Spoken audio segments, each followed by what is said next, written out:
Estamos de volta com mais um Curta Vídeo, um espaço fundamental na TV do Espírito Santo para divulgação, apoio e troca de ideias sobre o mercado audiovisual. E cada semana nós recebemos aqui no programa realizadores, técnicos, atores e atrizes para uma rica conversa sobre a criação cinematográfica. E nessa nova temporada do Curta Vídeo, que começou em julho de 2025, além de cinema e de audiovisual, nós estamos abrindo espaço para outras formas de expressão artística, como a música, a fotografia, o desenho, a pintura e tudo de criativo que os capixabas vêm produzindo hoje e sempre. Hoje estamos aqui na Matias Brotas Arte Contemporânea, em Vitória, para conferir uma exposição em homenagem ao grande Dionísio Del Santo.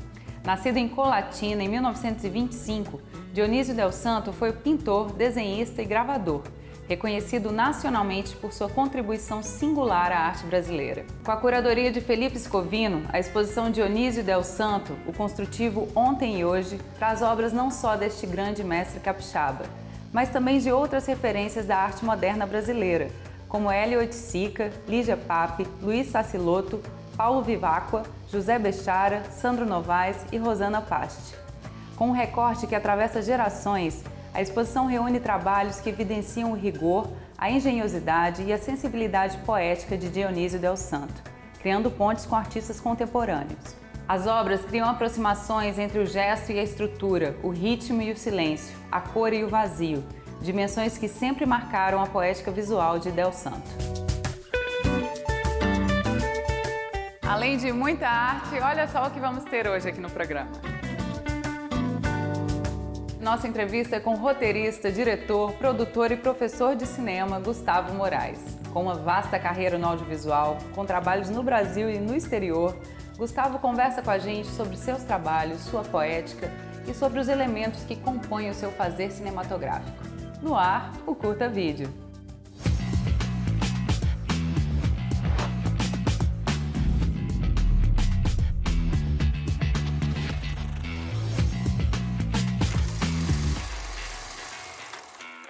Bispo Dom José não fez, porém, em suas 2 viagens ao Espírito Santo, nenhuma referência à muqueca, embora fale de uma insípida caldeirada de mexilhões. A muqueca, se já tivesse sido inventada naquela época, por absoluta certeza, não teria escapado ao paladar exigente do ilustre viajante. Nosso convidado de hoje é Gustavo Moraes. Ele é mestre pela Columbia University nas áreas de produção e direção audiovisual. Trabalhou nos departamentos de produção, marketing e distribuição de empresas de prestígio, como Fortíssimo Film Sales, e também na Focus Filmes, New Yorker Filmes e HBO Documentaries. Tem vários curtas, documentários e comerciais de TV no currículo. Destacam-se a direção no documentário Adolescer, em parceria com o Instituto Unibanco, a consultoria de roteiro para o filme Paraíso Perdido, de Monique Gardenberg, e a escrita da série dramática televisiva Baile de Máscaras, dirigida por Flávio Tambellini e exibida no canal AXN, Canal Brasil e TV Cultura. Há mais de 10 anos é professor nas áreas de roteiro e direção. E é com grande prazer que eu recebo no programa hoje Gustavo Moraes. Seja muito bem-vindo, querido. Muito obrigado, querido. Prazer enorme estar aqui com você. Gustavo, você já veio algumas vezes no Curta Vídeo, você já teve a oportunidade de trazer muitas coisas, né, do seu trabalho. Mas queria começar um pouco te perguntando, porque você é um realizador que transita muito bem entre ficção e documentário. Com prazer. Com prazer. Muito prazer, gosto muito. E eu queria te perguntar sobre isso, o que te atrai mais em cada formato? A minha obra, né, os meus trabalhos, eles vão muito da sociedade que a gente vive, né, de quem nós somos, né. São 20 anos de carreira, então assim, você entender o que pegava lá atrás, o que era tema, o que é tema hoje. Eu acho que eu tento me entender dentro do contexto, entender a nossa sociedade capixaba dentro desse contexto. Então, muitos dos nossos documentários, meu e da Leandra Moreira, que é minha parceira de trabalho nesses 20 anos de carreira, a gente tem trabalhado muito com os temas locais, mas que têm amplitude nacional. E muitas vezes são coisas simples, né? Por exemplo, a gente foi atrás da origem da cultura capixaba via a gastronomia. Então a gente usou a gastronomia como mote e fomos entender a formação desse povo, né? Do nosso povo capixaba. Então, como é que o português se misturou com o negro, misturou com o indígena? Então, essa composição, e aí a gente foi brincando nisso através da gastronomia. Então, o documentário Muqueca Capixaba, O Resto é Peixada, ele vem disso, né? De um prazer de querer falar da nossa cultura. Já na ficção, eu acho que a gente dialoga outras questões muitas vezes, né? Eu fiz um musical, por exemplo, Mais um Brasileiro. Como tocar no ser humano que muitas vezes é brutalizado pelo dia a dia e a gente entender que aquela pessoa, e isso é antes da uberização, por exemplo, né? A gente falou de um taxista antes da uberização. Como que essas pessoas, elas também têm sentimentos, mas são tocadas de uma outra maneira, e como dialogar isso para que as pessoas possam ser mais sensíveis e ser mais atentas ao outro. Eu acho que o nosso trabalho ele passa muito por essa ideia de estar ouvindo o outro. Eu acho que talvez seja essa palavra. Acho que a escuta é a minha grande arma nisso, né? O Adolescer, que foi um documentário que a gente fez recentemente, ele era muito sobre escuta, né? E a gente entrevistou mais de 30 alunos, né, em Central Carapina. E fechamos com 4. Vamos explicar aqui o pessoal, porque o Adolescer é um filme que você lançou em 2022, sim, né? Sim. Um documentário desses 4 jovens numa escola em Carapina, que é considerado um dos bairros mais violentos. Central Carapina é uma área bem complexa de entender. Toda vez que a gente chegava no bairro, a gente tinha que abaixar o vidro, acender a luz do carro, se fosse necessário, sabe? E até mesmo filmar no bairro, a gente teve muita limitação nesse sentido. Ele é um filme que foi rodado durante a pandemia, então a gente teve muitas questões relacionadas a isso. E foi um pouco de ouvir. Eu acho que essa escuta foi muito importante. Hoje em dia eles não vão mais em frente à escola dar tiro. Não tem mais a coragem de entrar lá dentro. Eles criaram respeito pela escola. Entende? Então foi uma evolução muito grande. É bom saber que tem pessoas que se importam com a gente. Não comigo, com a gente mesmo. E é isso que conforta os alunos. Você já chegou no Adolescer, Gustavo, com um propósito de uma história? Ou você partiu dessa escuta para construir o filme? Como foi esse processo? Ótima pergunta, de novo. Você é muito bom em perguntas de perguntas. O Adolescer foi o seguinte, a gente ganhou um edital do Itaú Unibanco, Instituto Unibanco, que era voltado para a educação. A gente passou 5 meses indo à escola sem ligar câmeras. E a escola era uma escola que já havia sido premiada, já tinha uma história muito grande com ela. E eles estavam já acostumados com câmeras e pessoas indo lá filmar. E eu me recordo da gente, depois de uns 4 meses, estarmos lá e alguém da escola falou assim: vocês não vão filmar, não? Vocês estão vindo aqui todo dia, vocês veem que Estou falando que vai fazer um filme, eu não estou vendo câmera. Vocês ficam aqui, vocês ficam ouvindo as pessoas, vocês não perguntam nada, vocês só ouvem a gente. Quando é que vocês vão filmar? Porque eles estavam acostumados com matérias jornalísticas. Uhum. E eu acho que um projeto como esse, a gente queria muito era entender a escola. Entender o porquê, qual era o segredo, o que aquela escola tinha que fazia dela um ícone, né? Porque foi uma escola que trouxe uma proposta nova, justamente, sim, naquela região de investimento, de escuta, né? de reforma nesse modelo.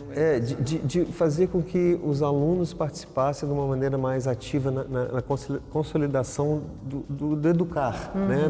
Dessa troca. E eu gosto muito disso e ao entrevistar esses alunos, a gente entrevistou segurança, entrevistamos pessoas merendeiras, pessoas que trabalhavam para entender como eles entendiam aquela instituição. Surpreendentemente, começaram a me contar coisas que eles não contavam dentro de casa, não contavam para os próprios professores.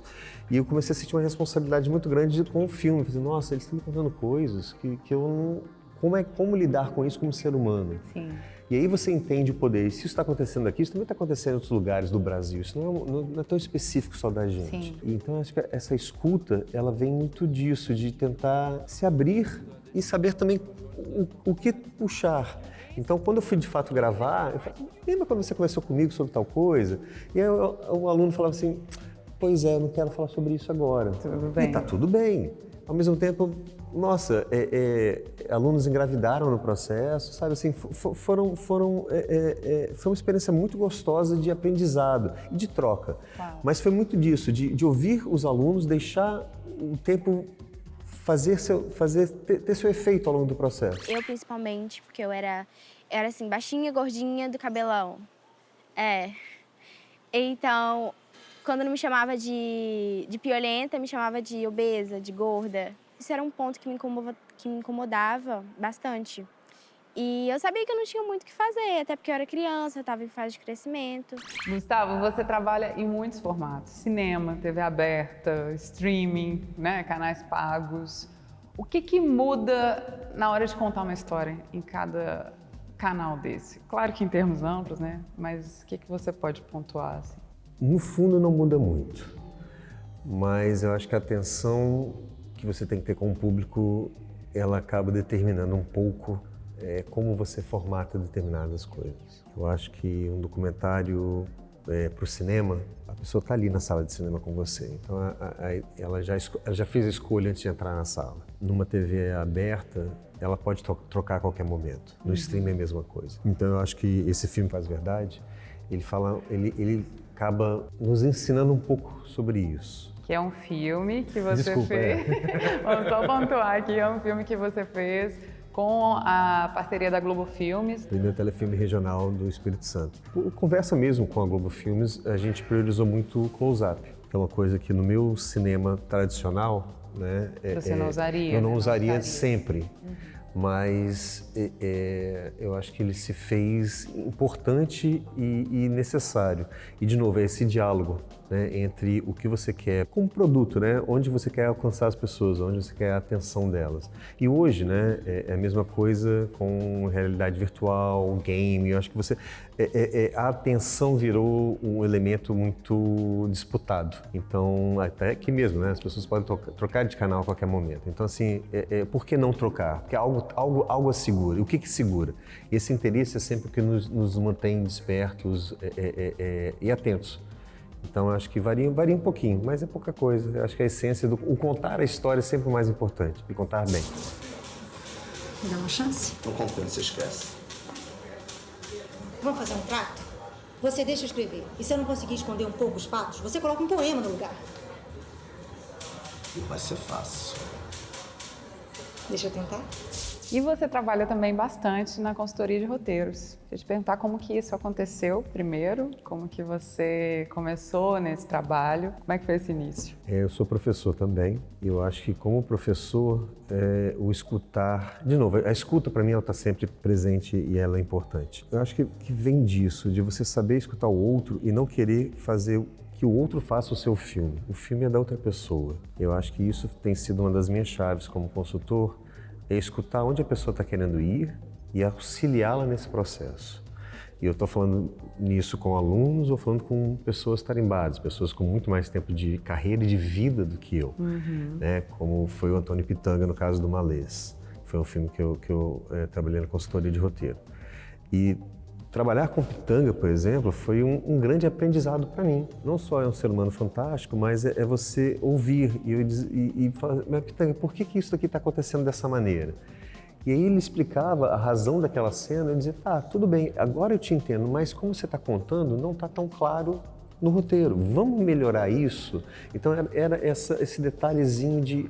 E é uma história que ele tinha por mais de 20 anos, sabe? Então, assim, tudo para ele fazia muito sentido. Ele estava muito... envolvido. Demais, demais. E eu entrando, nossa, quem sou eu para pleitear alguma coisa com o Pitanga? Mas isso que a escuta por parte dele também foi muito rica. Porque ele via em mim, tá, você é uma pessoa que você não é baiano, você não faz parte dessa cultura, mas você pode colaborar. E ele entendeu do meu lado que eu estava querendo somar, eu queria que a história fosse compreendida por todos, que a história é fantástica. De fora, né, Gustavo? Exato. Alguém que está vendo aquela história com distanciamento, que é muito importante. É essencial. E acho que isso foi uma coisa que eu aprendi estudando fora. No Brasil, naquela época, não tinha, 20 anos atrás, não tinha tanto essa coisa das consultas. E você ter alguém olhando para o seu material e dizendo, olha, talvez um pouquinho mais para cá, um pouquinho mais para ali, você está dosando demais para esse lado. Eu acho que isso foi muito rico e eu acho que eu acabei aprendendo isso, absorvendo isso e querendo muito fazer isso com outras pessoas. E Gustavo, qual que você acha que é o erro mais comum na sala de roteiro? Ou mesmo estudantes? O que você vê? Porque aí a sala de roteiro já é um outro espaço, né? Aquela coisa da troca, né? Mas eu acho que um grande erro na sala de roteiro é você achar que a sua ideia não tem valor.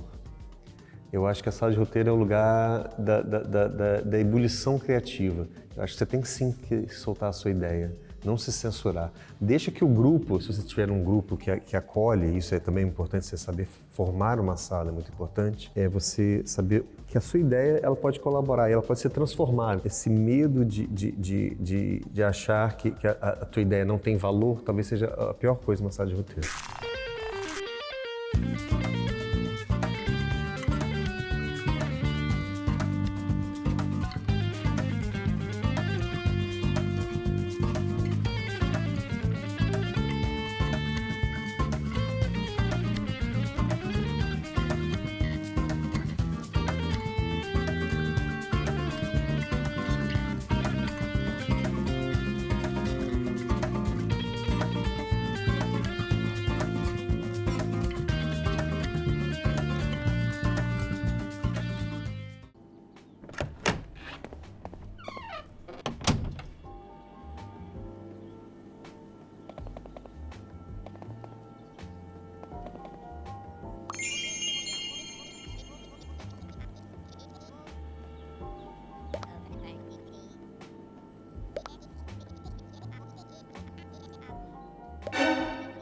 Você trabalha como storyteller numa empresa que é a Virtual Planet, que é voltada para a realidade virtual, para os games. E também que você pudesse falar um pouco do seu game, do Recomeço. Isso é uma parte muito bacana, acho, do trabalho do realizador hoje, audiovisual. Estar em outras plataformas que não as tradicionais, né? O cinema, a televisão e até o streaming, hoje até já virou algo tradicional.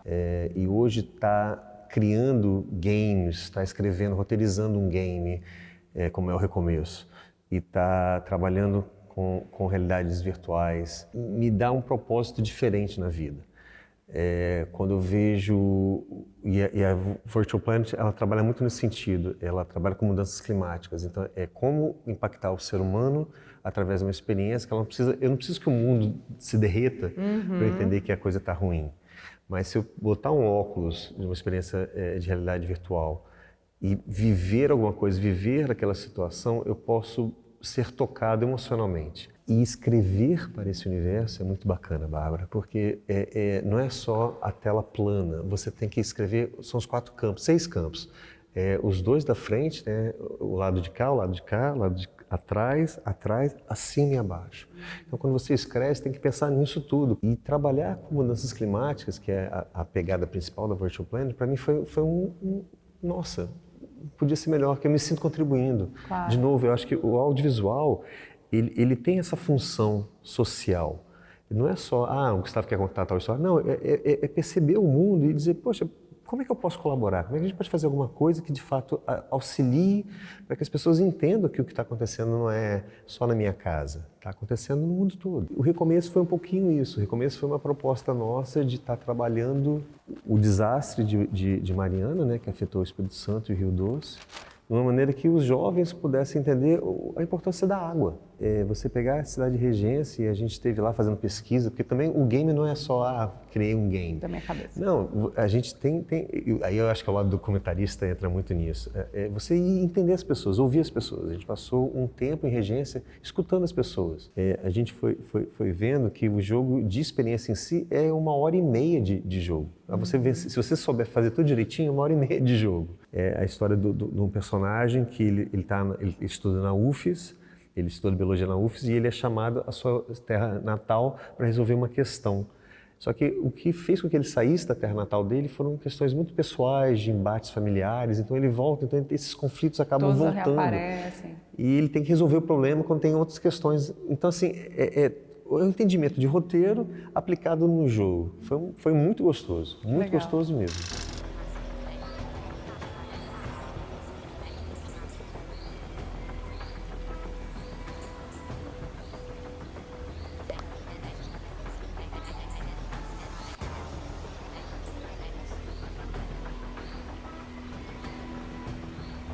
Agora tem uma pergunta pessoal, viu, Gustavo, que eu vou te trazer. A gente tem aquela ideia, né, que te vem numa intuição, numa inspiração e que ainda é muito frágil. Você fala, o que eu faço com isso?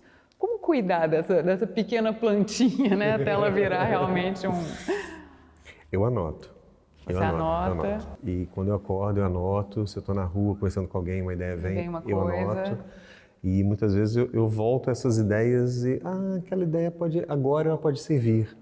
Ou talvez ela pode funcionar aqui nessa cena. Eu não deixo elas escaparem, não. Sim, porque é justamente isso. Mas assim, também não... Mas é uma coisa para mim, né? Eu anoto e só vou divulgá-las, só vou comentar sobre ela quando eu já estiver mais fortalecido, entender melhor como ela pode me servir. E muitas vezes não serve. Mas eu não deixo... ela ir embora. Não, de forma alguma. Eu adoro criar. Acho que eu estava pensando isso com a minha produtora, Leandra Moreira, recentemente. Um dos meus grandes prazeres é criar. Eu gosto de criar. Eu passo tempo... Se você me deixar sozinho, eu estou feliz. Porque a minha cabeça... Eu não estou ali só olhando a parede. A cabeça está em mil lugares, indo e vindo, batendo, pensando em histórias, pensando em propostas. E suas histórias, elas surgem muitas vezes por uma inspiração? Ou você vai, não, agora vamos partir de um personagem ou de um conflito? Vai de tudo. Eu sou muito visual, eu sou muito de escuta. Mas eu também, eu gosto de ver a vida. E isso, as minhas histórias, eu não faço filme de super-herói, mas eu gosto da vida cotidiana. Para mim, os super-heróis são seres humanos normais, as pessoas que têm o dia a dia. Então, se eu estou num ônibus, se eu estou no metrô, se eu estou no avião, se eu estou andando na rua, onde eu estiver, o olhar me encanta. Ver as pessoas vivendo. Sendo quem elas são, me encanta. E aí começa a pergunta, por que essa pessoa está fazendo isso? Por que ele está abrindo esse pacote de biscoito aqui, comendo um sanduíche aqui, ou optando por pegar esse caminho e não aquele caminho? Eu acho que isso é o que me inspira.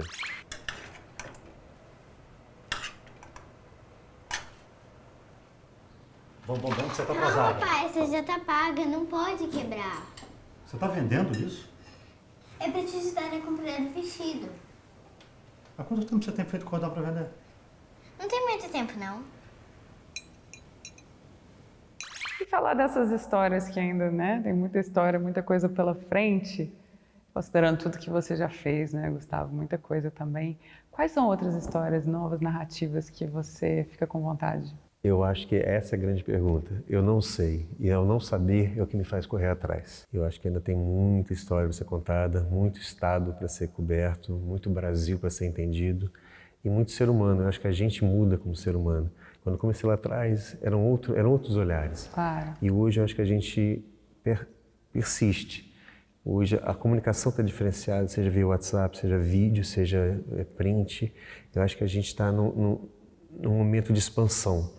E eu acho que nossa função como realizadores audiovisuais é buscar entender, buscar retratar e abraçar essas histórias e contá-las, para que a gente nos entendamos melhor. E como é que estão os novos projetos? O que vem por aí? O que você pode adiantar para a gente? Nossa, vem muita coisa, né, agora Gustavo? Em 26 a gente está lançando Ticumbi, que é um documentário do Apoena Medeiros, produzido por mim e pela Leandra. Temos o Jogo Recomeço, temos um projeto em 360, que também outra experiência em realidade virtual com baleias, né, aqui na Costa Capixaba. O que a gente está trazendo para 2026 é um pouco isso, sair um pouquinho da tela plana e irmos para outros campos. Você escreve bem. Pena que seus fatos não correspondem com a verdade. Verdade? O meu artigo é baseado em histórias reais, ao contrário da sua versão oficial. Você até que tem bom faro, não posso negar. Mas se deixa levar pela emoção. E o que é cinema para você? Cinema é a forma como eu escolhi me mostrar para o mundo, contar para o mundo. Eu me sinto como um feitor, um obreiro, sabe? Eu sou um funcionário da arte.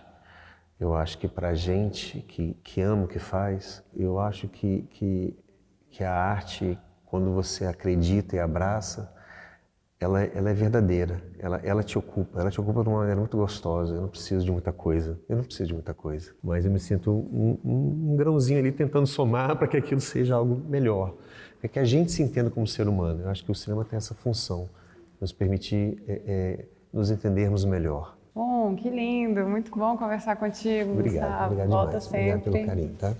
Prazer. Prazer. E o programa de hoje fica por aqui, mas semana que vem tem muito mais e eu aguardo vocês para mais uma conversa deliciosa e dicas e novidades da nossa cena audiovisual. Até lá! Eu tive que fugir, eu tive que correr pra não me entregar às loucuras que me levam até você.